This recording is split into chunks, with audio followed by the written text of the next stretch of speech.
Ever wondered why you didn't land that dream job after what you thought was a perfect interview? You aced the resume and you nailed the first few questions, but somewhere along the way, things took a turn. So what if I told you the difference between success and failure in an interview could come down to a single sentence? That's right. Today we're talking about 5 of the biggest interview faux pas, what not to say when you're face to face with a hiring manager. Hi everyone, welcome to the channel. Now if you're new here, I'm Luke, and with over 13 years of experience in recruitment, I've seen it all. Interviews that soar and those that unfortunately crash and burn. So today I'm going to walk you through some of the most common mistakes people make in interviews, from the words you choose to the way you phrase your answers. Trust me, avoiding these mistakes will make you stand out in the best possible way. So let's get straight to it. Number 1, saying I'm just looking for any job. This is a mistake that seems innocent but can have a major impact. Saying this might feel like you're showing flexibility, but to an employer it signals one thing: desperation. Think about it from their perspective. They're looking for someone who's genuinely interested in their role and company. So if you're willing to take just any job, it makes them question whether you'll be committed or if you'll jump ship as soon as something better comes along. Instead, tailor your response to the job you're applying for. Highlight why you're excited about this role specifically and how your skills align with what the company needs. You could say something like, I'm really passionate about working for the company because of your innovative approach to pick a specific aspect of their work, and I believe my skills in the related skill can contribute to your success. Number 2, saying, what does your company do? This next one can sink an interview faster than you might think.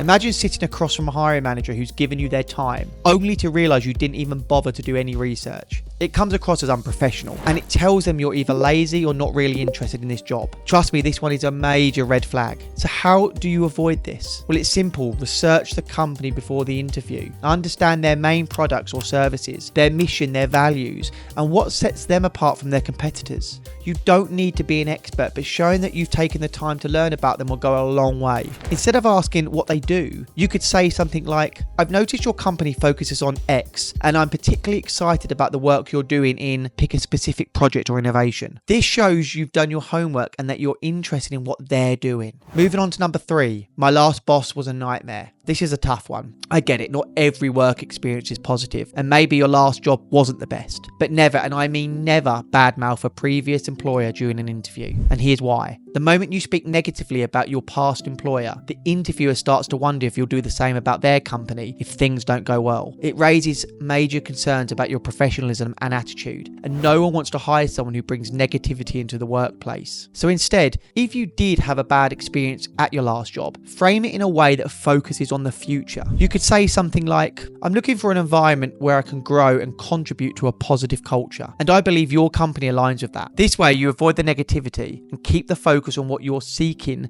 in your next role. Number 4, saying I don't have any questions. This one is often overlooked, but it's a critical mistake. When you say you don't have any questions, it signals to the interviewer that you might not be that interested in the role or that you haven't put much thought into the interview. If you think about it, an interview is not just a chance for the company to learn about you, it's also your chance to learn about the company. It's a two-way street. By asking thoughtful questions, you show that you're engaged and serious about the opportunity. Always come prepared with a few questions. Always. For example, ask about the company culture, what a typical day looks like in the role, or how success is measured. These questions show you're genuinely interested in the job, and it helps you gauge whether the company is a good fit for you. And number 5, how soon can I get promoted? Let's talk about this common mistake. How soon can I get promoted? I know it's tempting to ask about growth and promotions, especially if you're ambitious, but bringing this up too early in the conversation can hurt your chances, and here's why. When you ask about promotions too soon, it can make you seem more interested in what the company can do for you rather than what you can do for the company. It gives the impression that you're not focused on excelling in the role you're applying for, but rather looking for the next step up.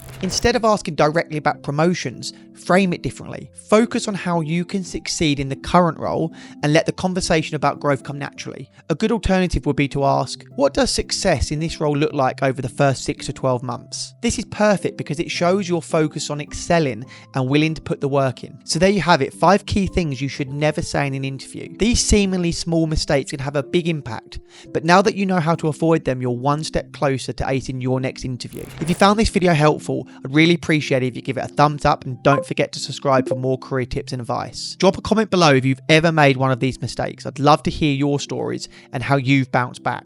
And if you're looking for more interview advice, check out this video in which I explain how to introduce yourself in an interview. Thanks for watching.